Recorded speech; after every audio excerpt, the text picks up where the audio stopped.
Hello, everybody. Welcome to the second episode of the International Comedy Academy podcast. We're super excited. I hope you guys checked out the first episode. We had a great episode. We talked about a lot of things. Intimidating knowledge, according to our guest today. But my name is Mitt Wolf. I'm a comedian here in Chicago, a host of the Hot Breath Feedback Open Mic, and a Second City alum. I'm here with my very lovely co-host, Nelson Tinashe Gombakomba. I got it right. Thank you. It's a You mouthful.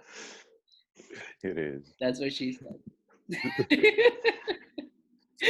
Nelson is a regular at the Comedy Store in the UK, and he is a professor of comedy, just an encyclopedia of knowledge. And a cool guy. And a very cool guy.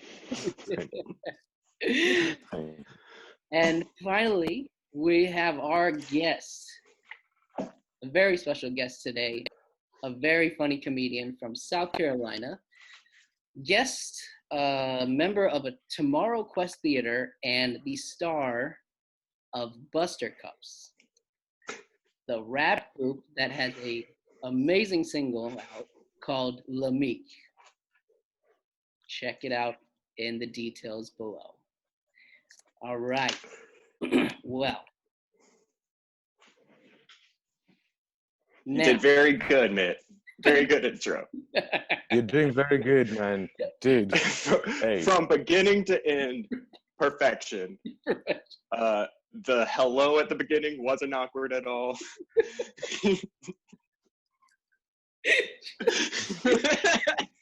Oh, I should have known better to invite two comedians here and just get roasted. We're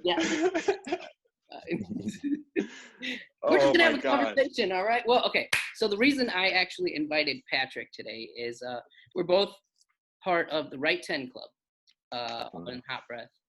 And part of that, we write a joke within 10 minutes based on a word. Patrick had a really funny joke today that kind of got us all like, oh shit, that was crazy. And I had a question about, how he wrote it. And that's kind of what we do here at this podcast is we want to break down comedy into science. And so I had asked him, I had asked him a specific question about, why he wrote the joke the way he wrote it. Mm-hmm. And he was like, I never get asked those kinds of questions. So I had to think about it for a second, and he basically told me, he used an improv concept. And so I was like, that's really interesting, because a lot of comedians do come from improv, or comedians go to improv, and vice versa. So comedy is really interesting in that way, and you can use all these different aspects of your life. And I think our guest Patrick is really special because he does a lot of things in art. He does improv, he is a rap artist, and he does stand-up. So we just kind of wanted to get into that kind of stuff. So Patrick, a little bit about you, man. Like, how did you get into what was the first thing you actually got into? Was it improv? Was it rap? Was it geez, honestly, I always liked rap music, but never thought of it as a viable path for me to take. So I never really dove into it. And my music taste is always eclectic, so it's not like I was balls deep into hip hop, since I was 11 and got my first Eminem album. It kind of was just an appreciation that I always had. Whenever a new song would come out, I would memorize the lyrics immediately, kind of like how you memorize these comedians bits almost immediately. It's just yeah, oh, I get that, that's cool how they're doing that. But honestly, I was more of an emo rock kid growing up and not really on the radar hip hop. But I didn't really get. I started with improv.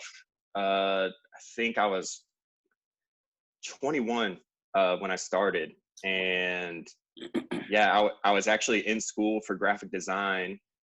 And whenever I would design a project to present to the class, for some reason I would always like try to have like a funny angle at it, a different way to do it. We had to do like a marketing program for an imaginary company based on like random words. And my random word was gopher, and I made a company called Go for the Gold, and it's a ski instructor who's literally a gopher. And I just like made this entire thing. And so he had like letterheads and billboard, and I had to like create this whole thing about this person that doesn't exist because it's a gopher. And afterwards, a girl in my class was like, "You should come and see my improv group. We're doing a show on Friday. I think you would like it." So I came out and watched it, and watching it, I was like, dude, this is what I do with my friends already. This is how I get my friends to laugh, is by doing these stupid things on stage. Yeah. So I started going to the practices there. I think about 4 years of doing it, I was just like, I need more, because I want to keep being on stage, and I want to keep doing comedy, and I want to pursue, like being in a movie, like a Will Ferrell movie or something, where someone says, "Oh, just improvise this." That's like my dream. So I'm like, Yeah. I need more of that stage time in order to get on there. So that's when I started doing stand up. And that's kind of when I started learning immediately, like the differences between the two. And I think after 3 years of stand up, I found comedians like Jeremiah Watkins and like Micah Sherman. And then I'm just like, these guys are using mostly improv and not really focusing on stand up as the art craft.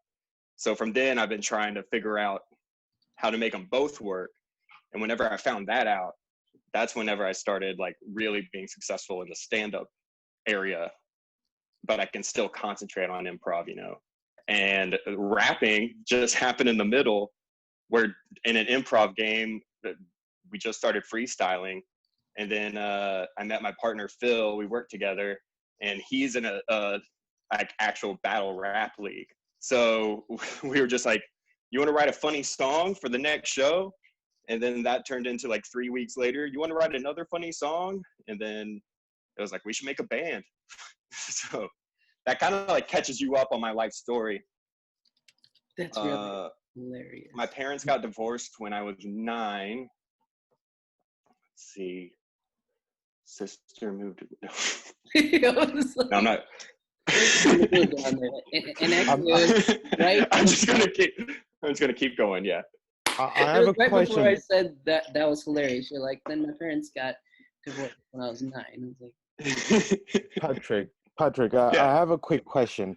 Well, when you say that the stand-up comedians that you're looking up to were using more improv skills and not so much stand-up comedy skills, what do you mean by that? So Micah, I saw him. He was touring with Mike Kaplan, and a friend of mine has opened for Mike a bunch of times, so I've seen him a lot. But when he literally opened for Mike Kaplan, and his stand-up were 3 characters, and each one he just took off a layer of clothing he was wearing. So he started with a jacket, had one character, did a stupid beatbox, turned around, unzipped the jacket, had a button-up shirt on, did another character, took that off, had a wife beater on it, did a third character. And you could tell like the things that he was saying, it wasn't like a scripted thing. He was reading off the crowd, giving and taking that way. And it's kind of like this improv thing where if something's not working and the scene's slowing down, you move on. And I could just like see that happening, but in a one-man show on stage, where instead of like lulling and getting the crowd out of it, he was like, time to jolt them again. Like basically being like, no, there's energy here. Here you go. And then Jeremiah Watkins, I just noticed him on like Kill Tony, and then went back to see the stuff that he was doing. But I mean, he's kind of like on the same journey of when he started, and it was mostly the improv, but he's like really into stand-up now and structure of jokes and everything like that. And that's probably from being around Tony Hinchcliffe so much.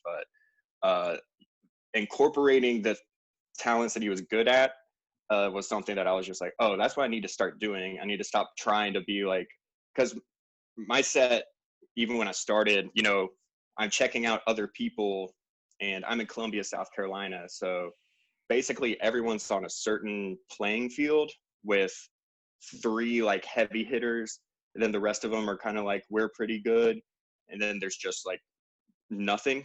So a lot of like porn jokes and stuff like that, you know, like, and that was like the low hanging fruit that you saw succeed. So then you're writing for that. And once I got off of that idea of being like, no, I don't need to be writing this way because my mind doesn't think that way. I need to embrace the improv part and then figure out a way to structure it. So just to make what you say make sense to our audience, are you in a way saying that improv is more energy based, and since it's not scripted like comedy is, it's more about being able to just understand the room, which is a very important skill for stand-up comedians, but it's mostly done in improv, right? Yes, I can see how that for is sure. beneficial. Yeah, and and I do the same thing when I'm like hosting shows and stuff, to the point where afterwards, like, people come up to me and be like, you know, you were actually really funny. You should try doing stand-up. And I'm like, what do you think I was doing? Like, do you think I literally made up every story I told in between the people on stage? Like, and, but the thing is, that's what, a friend of mine brought this to my attention, that used to be in our group, Tomorrow Quest Theater. And we both did stand-up and comedy. And he was just like, when you're successful at improv, people think that you scripted the whole thing. And when you're successful at stand-up, people think that it's all made up. That's interesting. That is right. That's so good, man. Isn't that kind of genius? That is so genius. The best stand-up sounds scripted, and the best improv sounds not scripted. Is that what you say? Other way around, yeah. Best improv seems scripted. Best stand-up seems all made up. Yeah, that changes so much. So I wanted to ask, delve deeper into reading the crowd, right? Everyone always says, you need to read the crowd, but no one ever breaks it down. Like, what does that actually mean to read the crowd? Like, I've heard a conversation, stand-up is a conversation, it's not a performance. So you hear all these cliches and all these, like, you should do this, and but no one ever says, how do you read a crowd? Do you have any insights onto what you actually do mechanically? Well, honestly, the easiest way is like, and you might not be able to benefit from this if you're early in the set, but like literally seeing other people on stage and what they're reacting to, what not.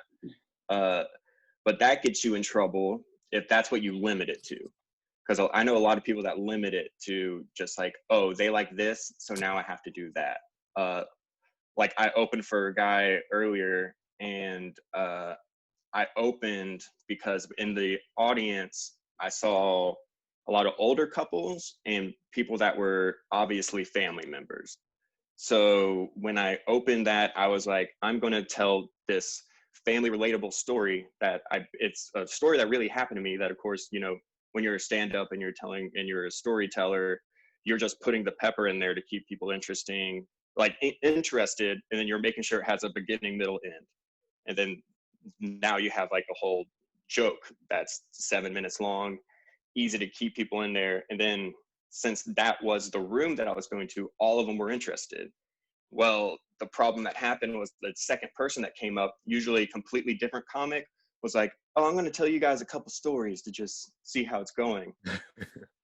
And then the third comic, who's the headliner, actually is a storytelling comedian, and he's doing an hour.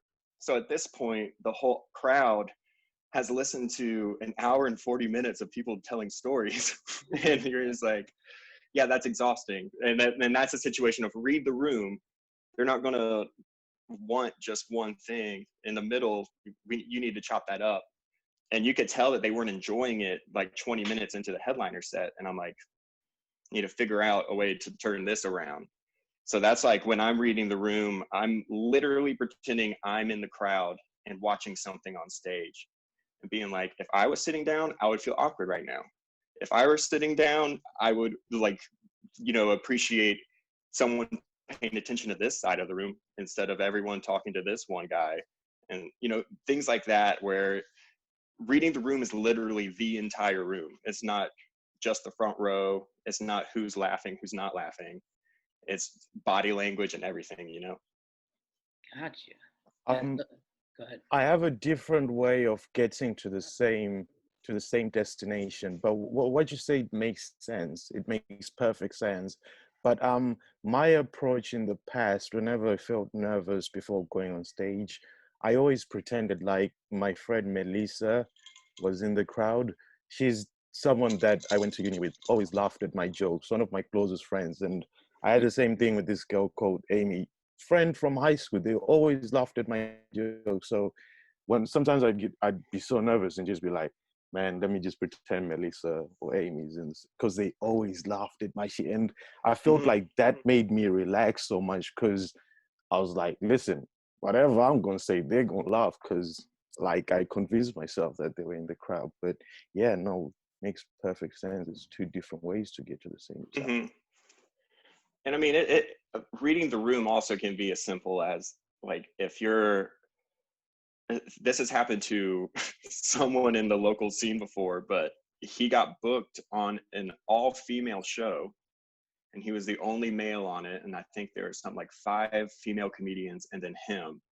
And the second joke that he went to tell was basically like about how much tail he was racking in on Tinder. And then, and then like the next joke was like, also, here's how I treat my girlfriend like trash. And he's talking to a room of literally nothing but women. Like it was like in September for like Women Rights Month and stuff like that. And he's just like, yeah. And I'm like, holy crap, dude. Read the room. Okay, so I'm gonna put you in the kitchen. So like I read a lot of Tim Ferriss books, and he always says like if you want to learn a craft, you ask someone to put them in a situation. So you're in that situation right now. So a guy went up and he literally told the worst Me Too jokes in the world. Rape joke, which has happened at an open mic. Oh my God.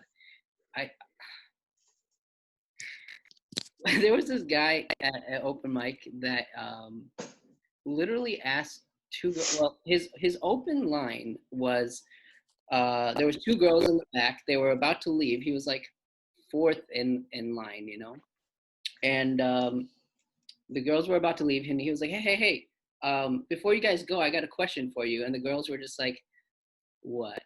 And he was like, can I grab your pussy? And we were just like, oh, damn. shit. And it was not audible, but that's what you're thinking in your head. Like, what are you doing, bro? Jesus Christ. And I mean, that, when you talk about the room was just dead after that, it's just like, holy shit, how do you, as a host, make that room come alive again, because everyone was just like, this is so not good. All right, yeah, this is a perfect example. So this is I host this open mic at a place called Art Bar, and there's probably 60 people in that room every week, when the bar was open. And that's like non-comedians, which open mics, you're normally performing in front of a bunch of dudes just like you. But and they're very pro LGBT. So if someone comes and says something like that, usually the crowd does go dead. But this is like the perfect example where I would immediately get on their side, number one, because that's the reason why everyone feels awkward. It's because everyone knows they weren't supposed to do that. I usually come on stage in a giggling, laughing manner. whenever it gets too serious, they're going to immediately, like, because you can easily go from like playfully being like that guy sucked to meanly being like that guy was garbage, you know. So you keep it like that, but basically that's what you get off your chest of being like, that's not great. I'll give you like an example. When you're telling this story, it reminds me of something that I actually did, where someone was on stage. Basically, his joke was something about how like women don't deserve more than 5 minutes of sex or something like that. And and it was just very much like what is your end game here, man? You're like, no one knows. The premise sounds good, dude. The premise sounds good. I gotta There's a listen to comedian that in you, joke. like, I will figure gotta this listen out. to the whole thing.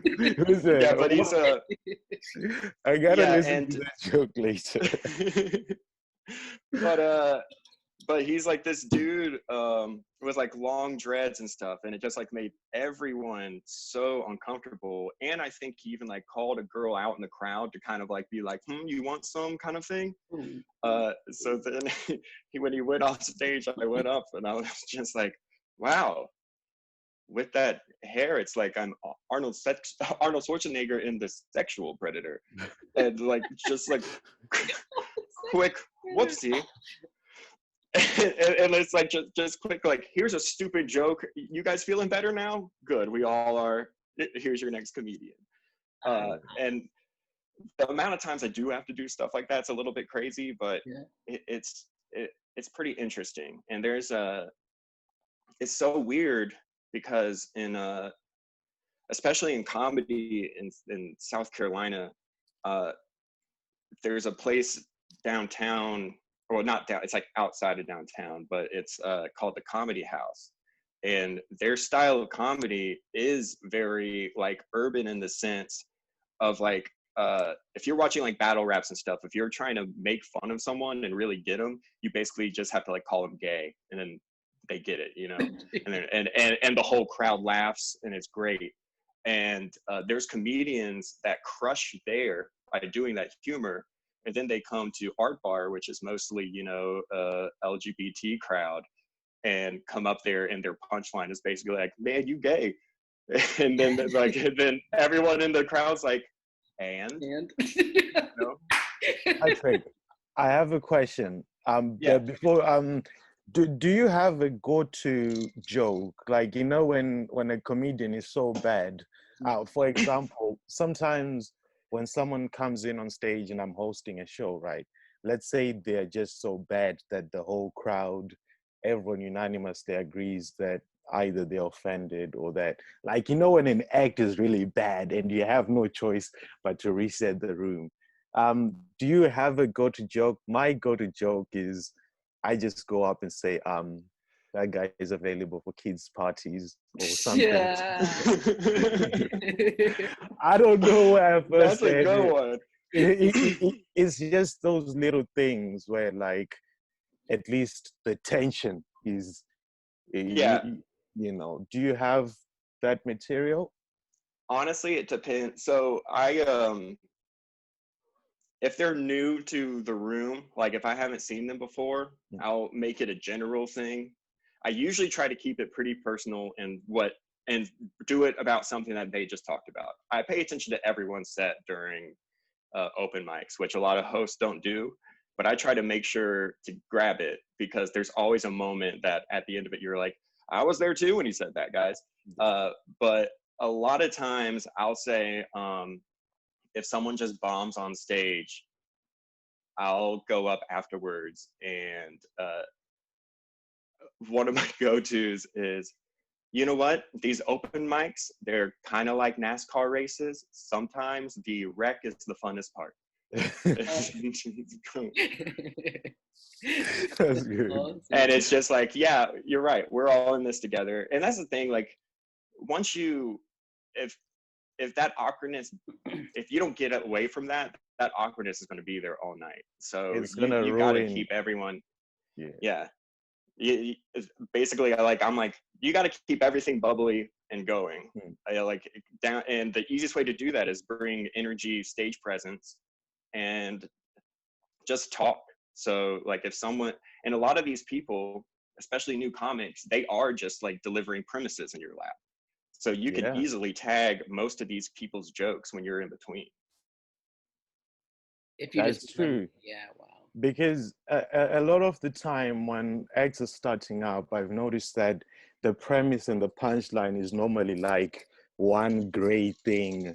Sometimes the funniest part of the joke is the opening sentence, but then the rest of the story is shit, and then they don't get why they don't get laughs at the end, and then it's these little things. Well, that's like the joke this morning for the thing where the word was garden, and I was just like thinking of things that like have to pertain to garden, and this is actually what Mitt messaged me about earlier, because he was like, do you need the first part of that sentence? And because the first line that I wrote down, because I thought about topsoil, and I was like, I think my garden's in the butt stuff because it's 90% topsoil. and then I was just, and then I'm like, so then I'm just staring at that, and I'm like, but there's something missing, because that's basically just like the middle and the end. So I need, like, there has to be a journey that needs to be taken. So and so then I added, I'll need to check, but so because then because Mitt was basically like, do you need that?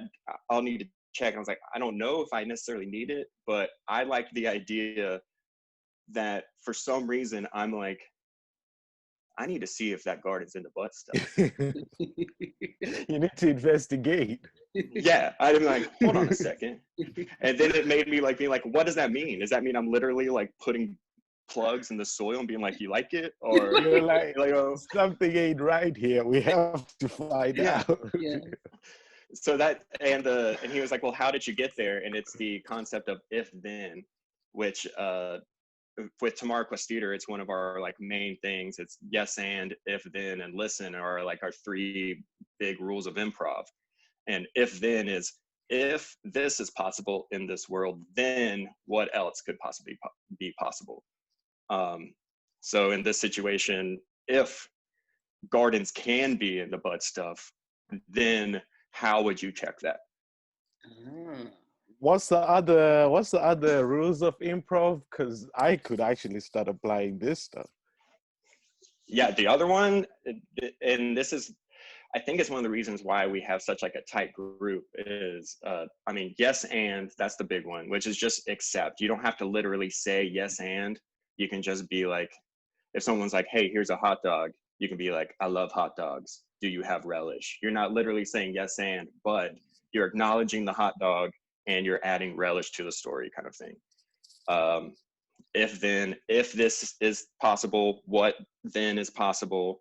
And then listen is like our big one, where it's like, even if all is going to shit and you can't control anything that's going on in the scene, if you're listening, you at least know what that person's talking about. But if you're too busy in your mind trying to think of a joke that you're about to say, or, oh no, where am I going with this? Then that's where the scene's going to go, where you're just questioning. So that's kind of like with like reading the room, listening, like seeing what beats they're going on, what not. It might end up making you change your cadence, or even like I've noticed performing in big breweries, a lot of times the microphone has too much echo on it. So you need to pull it so far away, and a lot of people don't have microphone etiquette like that. And the reason why the crowd doesn't laugh is because you sound like, and you're like doing the cadence, so they know like, I guess we're supposed to giggle here, but they're not getting your jokes because they literally aren't getting your jokes, you know? Yeah. I guess what you're saying is that someone should always be in the moment, be present. Don't be anywhere else but the stage when you have that moment, because any few seconds where you're distracted, that's And Nancy, you never took any improv at all, right? No, I had to learn the hard way, man. Bombing after bombing. Yeah, I did Second City here. And what you just said about presence is improv A and B. Is literally Hmm. they just have games in the beginning, and they all are focused on making sure that you're present with the group. You know, Hmm. they'll have like name games where like they'll be like, "Hi, my name is Mitt, and I like bananas," and then the next person has to be like, "His name is Mitt, he likes bananas." Hi, my name is Alan, and I like Dick, right? And then it has to go all the way around, and then the last person has to remember all 20 people's names and what they said and what they did, you know.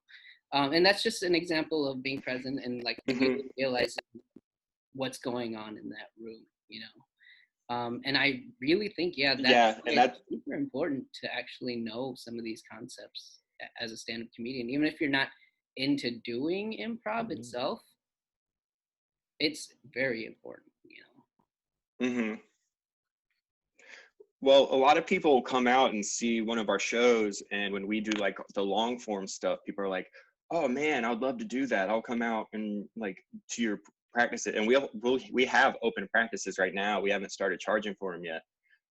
So like people will come out and come to a few of them, and it's like, "Yeah, but when are we going to like do that thing? You guys just made up a story." And it's like, "Yeah, we're practicing. Yeah. We we know. have to play these short games so you know what this is and this, because you're basically using all those things in the main product, whether you like it or not.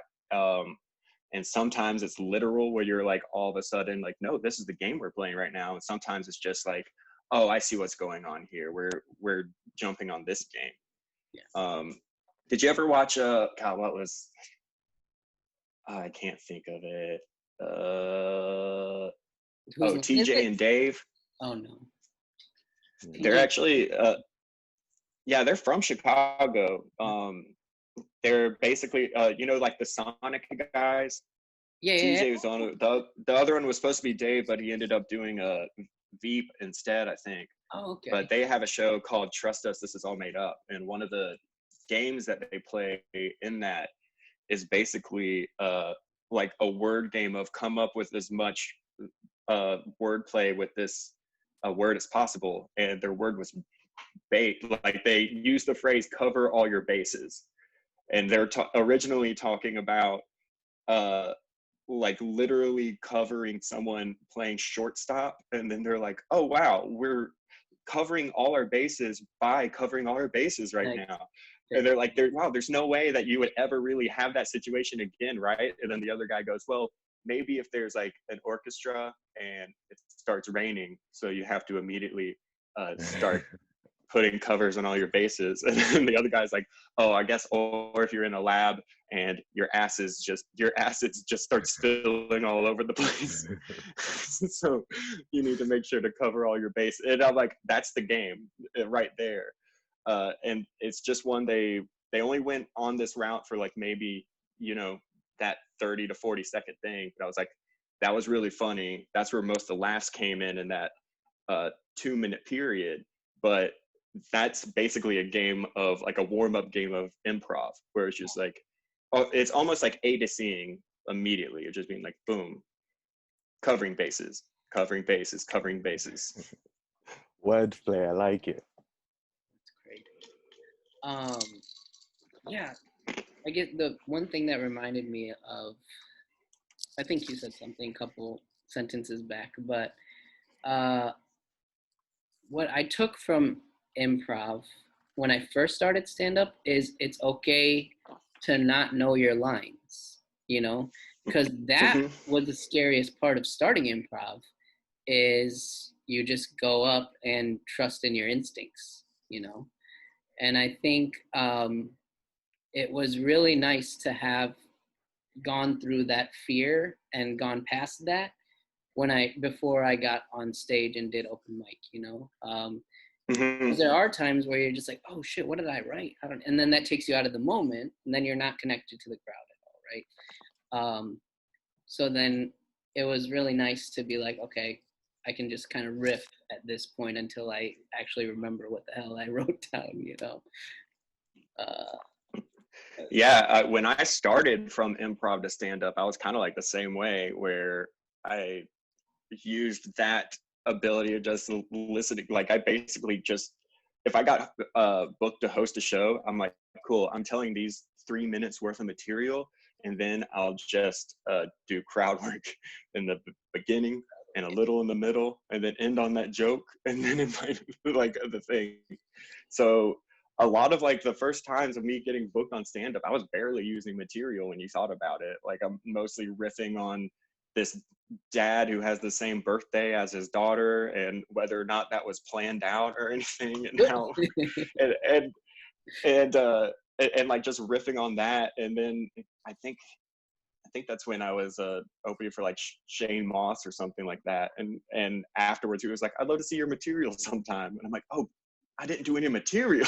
I gotta get some. Yeah. Do you know, well, one thing I used to do when I started hosting, right? I used to get so nervous that at some point, I used to hate the fact that it's not a controlled environment. It's not your set, so you literally, anything can happen. So I try to write as many jokes as I can on as many topics as I could, so that if, let's say, there turned out to be an engineer in the crowd, I'll pretend like, I already have a joke for that. If I had a truck driver, the thing is, it worked. It worked. That's amazing.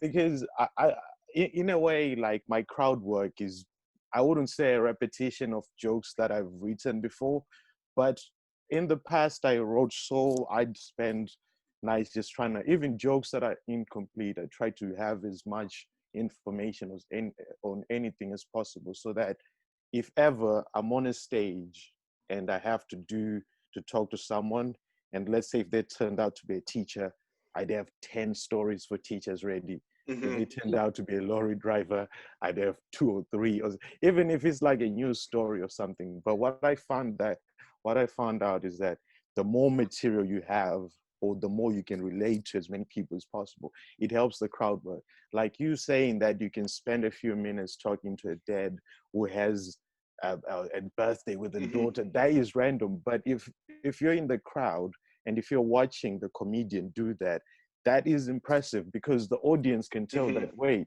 this is not scripted. And then like, that produces quality comedy. Well, you're basically like describing like the Jimmy Carr method of like comedy. You know, like he takes a moment in his set where he just like yell where you're from, and then people like start yelling, you know, places in the UK that they're from, and he has a joke over every single one. And it just comes right away. You know, that's the same thing. If you're like, if I just have like the probability that an engineer's going to be here or something like that, it's like if you're in Charleston, South Carolina, you're like, the probability that someone here works at BMW, I might as well have a joke about BMW, you know, because it's right there. So you're like playing the odds. That's like pretty efficient.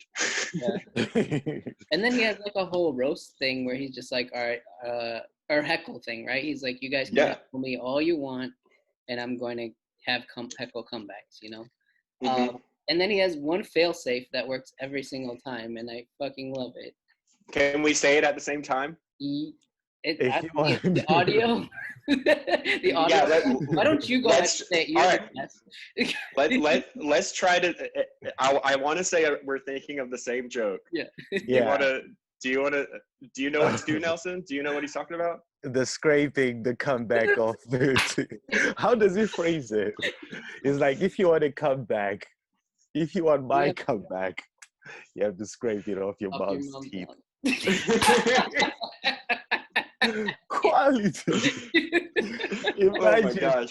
Imagine dropping that to a room that has never heard that joke. Never heard it, right? But it's still good. Every time you hear it, I'm just like, God. Every time. That is quality. And I love how it's like, I get people to heckle me and I say these things, and he, like, if you watch his old videos, like in the early thousands, he has his old go-to, and then you can tell that he's like, I've used this too much. I need to punch it up somehow. I need to And go. then he came up, like, if you're a Jimmy Carr fan and then you saw the first time that he pulled that one out, it would be like seeing Michael Jackson do the moonwalk for the first time. You would be like, It's quality. wait. What? It's like, no. Normally you say I don't come into your job and knock the dick out of your mouth. But this is a whole new thing. I love how he took it to the extreme where he had I don't know what they call the thing where it's like yeah, a the number thing. I don't know what the hell it was. It's a fortune teller. Yeah. There's probably like some nation put on it to make it seem like It's just punchlines written yeah, in it's there. He's yeah. pretending. It's called a Russian fortune teller. Russian fortune teller. But I mean, that is the epitome of having those comebacks. He can just put it in like a little machine. He's just like, all right, it doesn't matter what the fuck y'all gonna say. Yeah. I got this for you. What's up? Number 4. Yeah. No, but like I guess it's very important for like, you know, for us all to have like them little jokes, man. Because if it comes at the right time, ooh, Mm-hmm. the whole crowd just goes mad. It's beautiful. Man. My friend Joe Coughlin, he does a lot of this stuff to like just play around with the crowd kind of thing. But he has one where he's like, I'm gonna do some crowd work, and he's like, "Ma'am, what do you do?" And then they'll be like, "Oh, I'm a teacher." And he goes, "I heard nurse, so my mom's a nurse." And then it'll just go on this whole other bit. And it's like, That is I good. love it.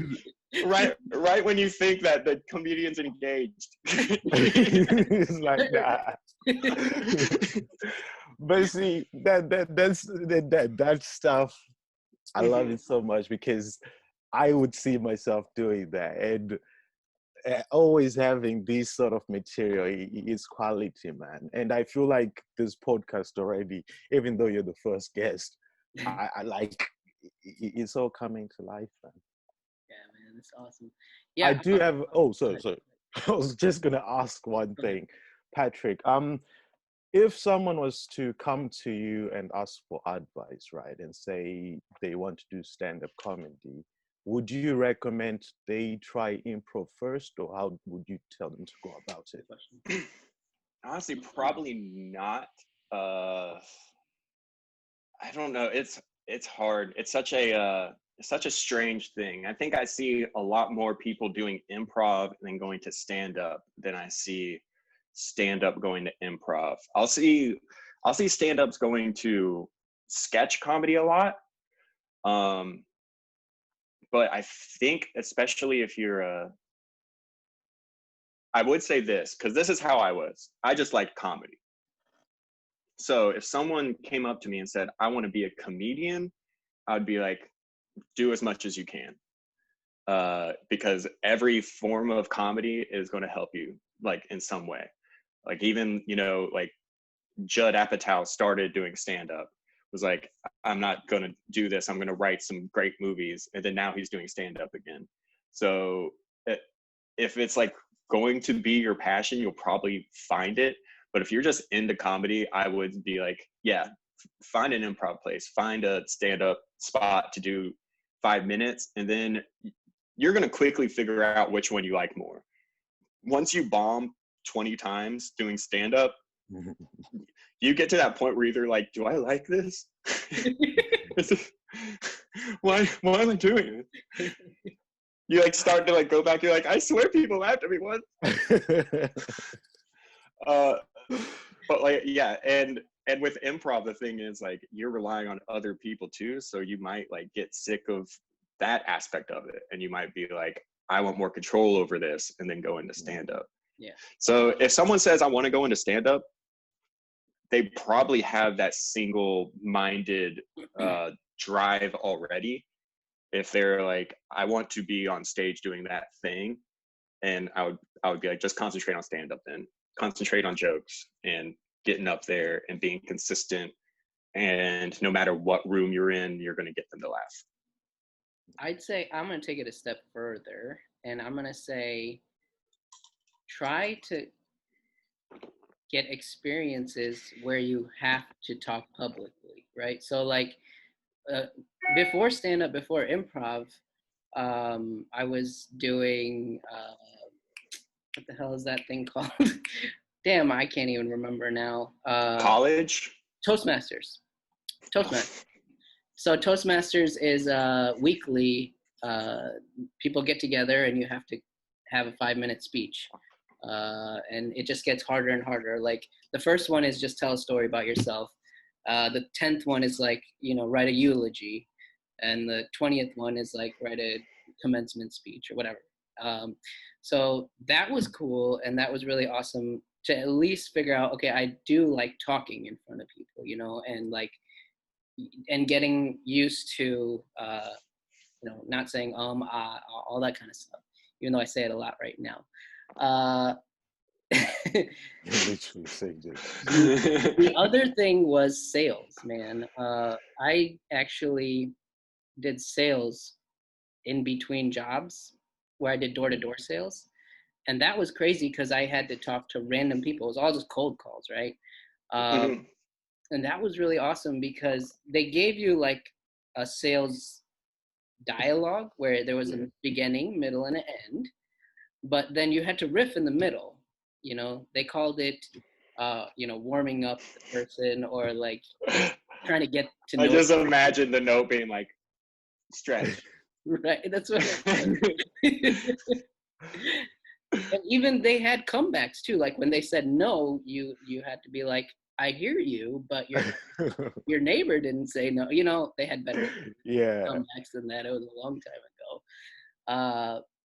But that really was awesome because it taught me how to riff in front of people as well. So I would say any kind of experience where you get to talk to people one-on-one or in front of a whole group is awesome. I've had a similar job as well. The thing about sales jobs is they really bring you down to earth. Like if you have to depend on a random stranger's yes, it changes the way you deliver material and all that. I used to have this job where like I'd sell windows, like you go through those times where like, you need a part-time job and stuff. But like it was basically that. And it got to a point where like the moment they answered the call, I'd know whether it was a yes or a no. And then they'd be those people that are like in the middle. They're like, I'll let you talk. Then I'll eventually say no after you've been talking for 5 minutes and stuff like that. But yeah, it helps make sure, it helps you gauge the audience response, man. And it also the salary depends on it. Yeah. Well, it also alludes to likability, right? They always tell you they're not buying your product, they're buying you. It's like first steps. That's something that when people start listening in, they can be pointed in the right direction. And also the issue of energy and likability. That's good stuff, man. The only thing we haven't covered is your rap career, man. The thing I really wanted to ask about is how has joke writing and improv helped? Okay, how do you write a rap? That's my number one question. Like you have so many punchlines in the LAMIQ. Yeah. I fucking love that. And I don't know. That's really so. So at the open mic that I host, I like when you talk about bringing energy and stuff. We actually will freestyle. We used to do it at the end, but now so many comics come out that we do it in the middle, and that actually adds like a pump in the middle of the show, especially when you have 18 comedians.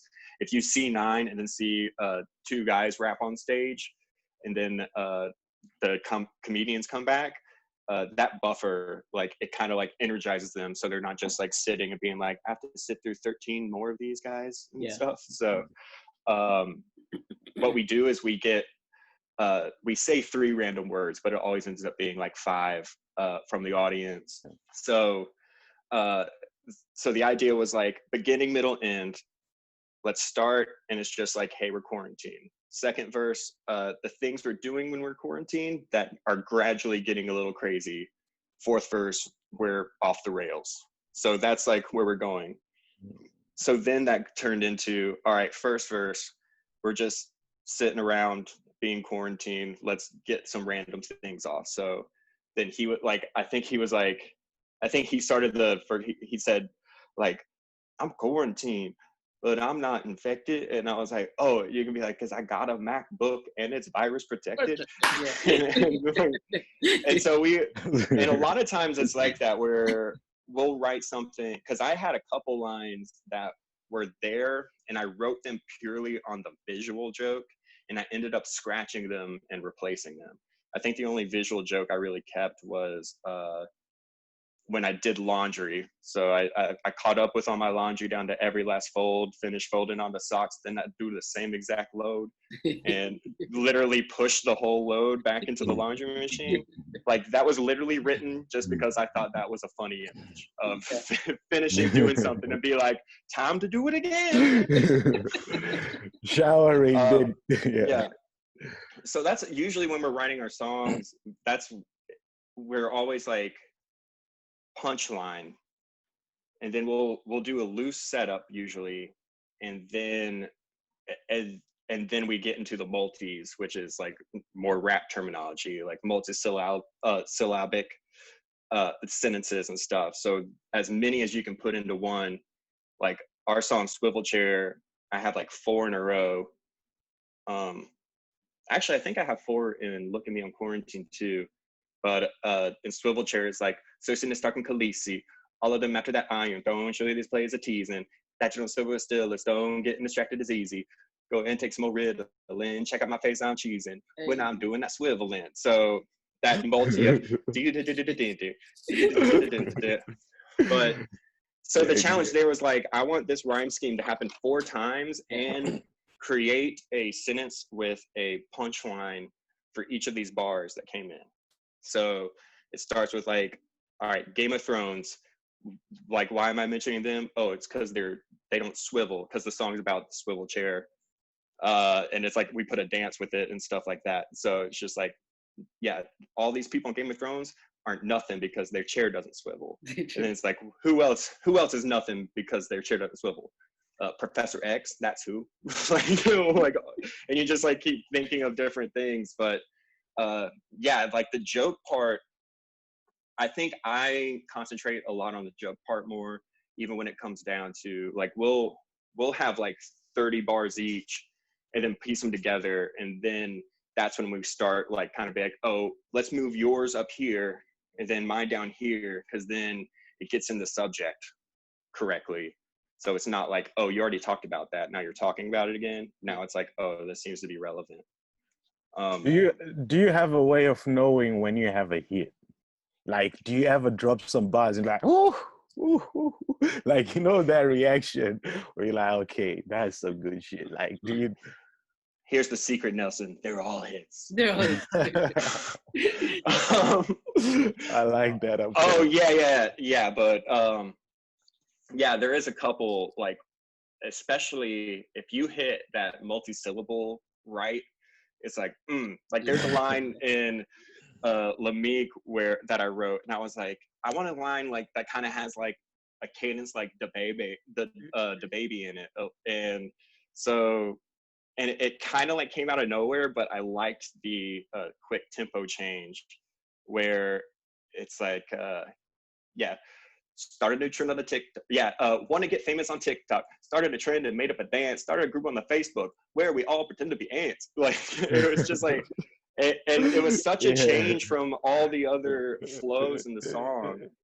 And it mentioned that crazy Facebook group with like 1 million people joining it. So I was just like, hey, if there's any time one of these people notice and it would be beneficial, this would be the time. So I'm like the ones like that where it's just like, I got it. Phil actually does most of the ones that are just like kind of like mind blowing. In terms of flow, but that's I think lyrically he's just like, when he puts down his multis and like the words that he uses is awesome. Like people, all 5 viewers, check out Filibuster. We're gonna put the link 1, down 2, here. 3, I and then 2 promise. more. Yeah. Yeah, he's been in I think 3 rap battle leagues, but he's like so good at it, and he bodies every single person that he's against. And like the wordplay that he uses is insane, and it's to the point where it's so intelligent that a lot of people aren't even going to get it till later. Like he had this, I forgot what his setup was, but his punchline was basically, and I'm an animal in the bed, like the towels on cruise ships. So I'm like, all right, that's hilarious, but the only people that will get that is people that have been on a cruise ship and knows that they like folded their animals and like their towels in the shapes of animals. So it was very funny seeing the reaction of the crowd on that, because 5 people were like, oh, and then the other people were like, are animals on cruise ships? Is that something? But yeah, he always kind of like, he never takes the low hanging fruit. He kind of just like shoots for it, and he avoids using, he like purposely avoids using gun bars because he thinks that's like a cheap way out, which in the rap battle, Shoot you oh my in God. the head. You gonna lay dead. Blah, blah, Yeah, blah. it'll be like, yeah, it'll be like, you have a number 2 pencil. It's full of lead. The lead will be coming to your head until you are dead. Oh, Yeah. It's just, but the thing is, like, they'll use any sort of metal. Like, they're not even like trying to really make sense. So all they'll do is like say a metal and hold up a gun. So they'll be like, I went to you, I'll take you down like copper. You hear me? I said my gun's made of copper. Pop, pop, pop. So he'll like avoid using gun bars, but then when he does, he'll like write a gun bar about a Nerf gun or something like that. Funny. Like it's so great, but because he thinks of that as kind of like low hanging fruit. Like, so it's basically like in the comedy world of being like, I don't want to be hacky, so I'm not going to do that. But yeah, that he's a hero for sure. That dude. Gun bars are used. I love how hip hop and comedy are so similar in that they use the same vernacular, like setups, punchlines, and stuff like that. So the punchlines, as far as like the best ones, are always just metaphors, like is likes, right? Like it's always just like, I can't even think. I'm not a rap encyclopedia. I'm a comedy encyclopedia. I can't think of it. You know, I think that was something that kind of like I want to say Lil Wayne kind of like brought that. Like lasagna, right? We were talking about that. Moving silence, like real G's moving silence like lasagna. But and I like think that he kind of started that.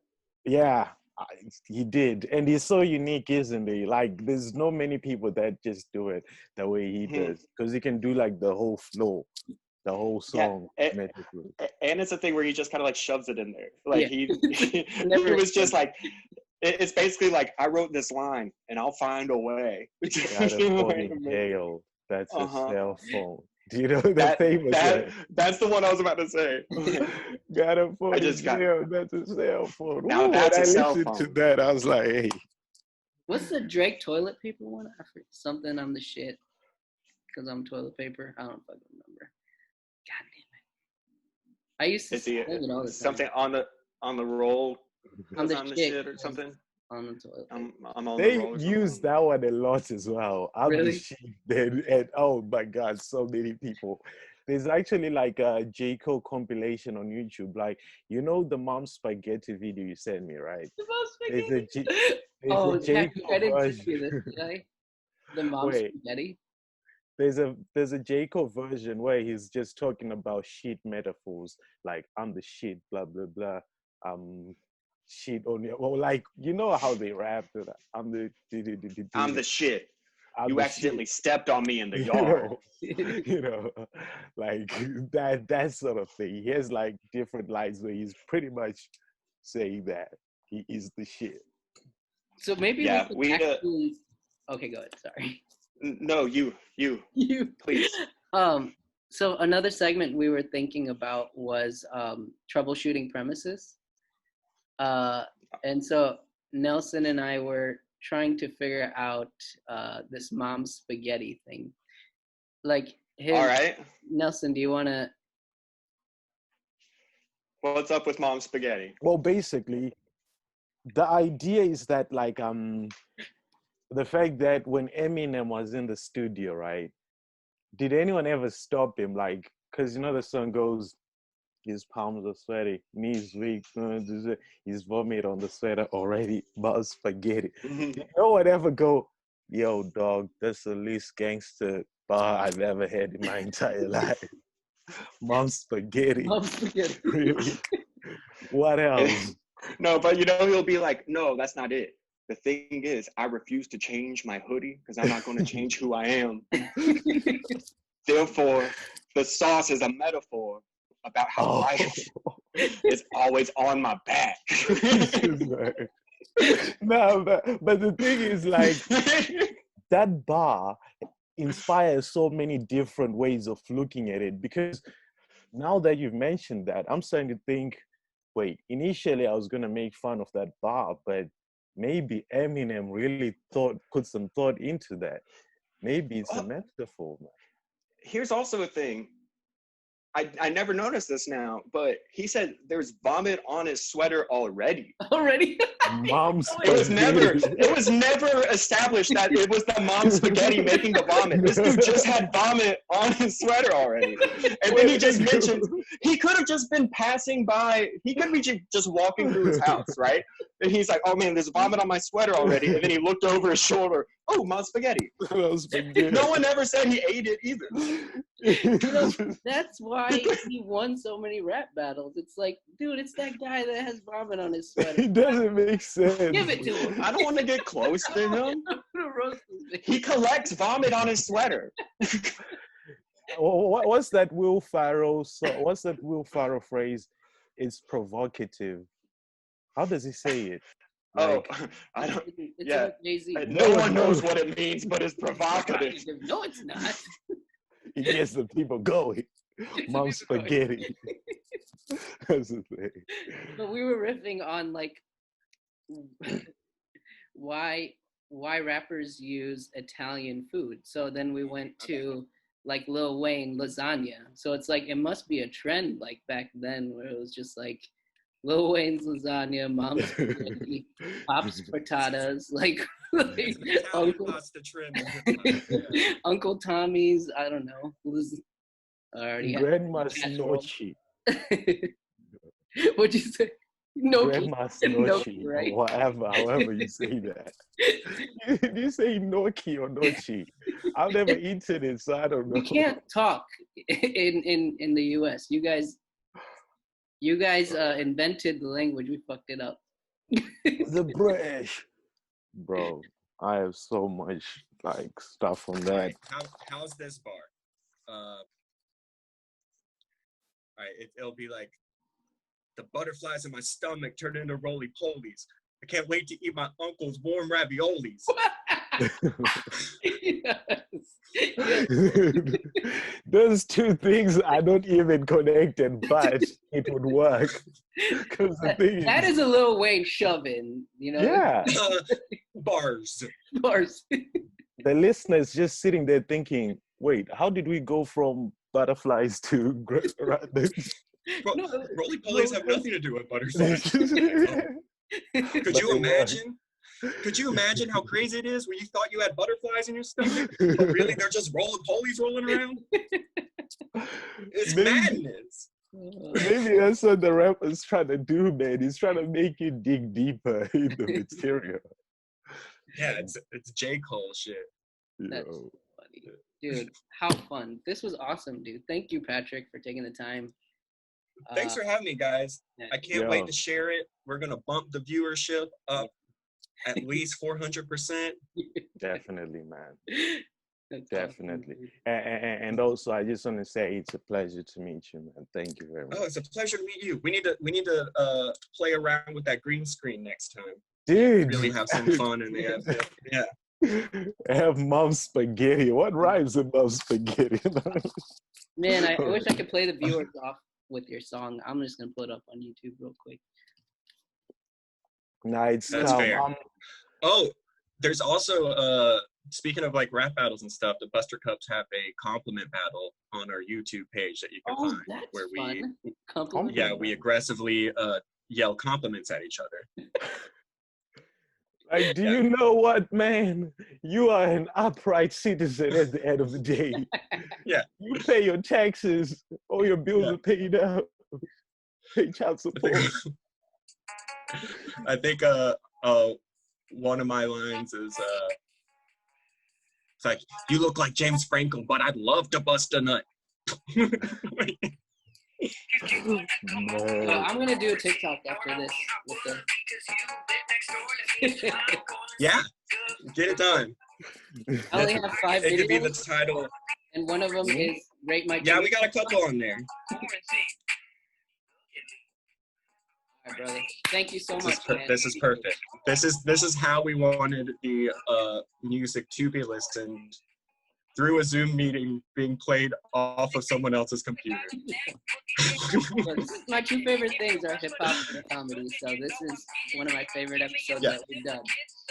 Hey, it was a pleasure. I love doing it. This is gonna be a classic, man.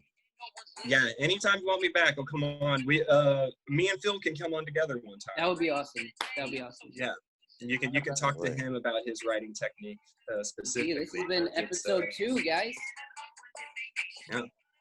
Thank you. Fine. What are these people called? Oh yeah, dude. The academics.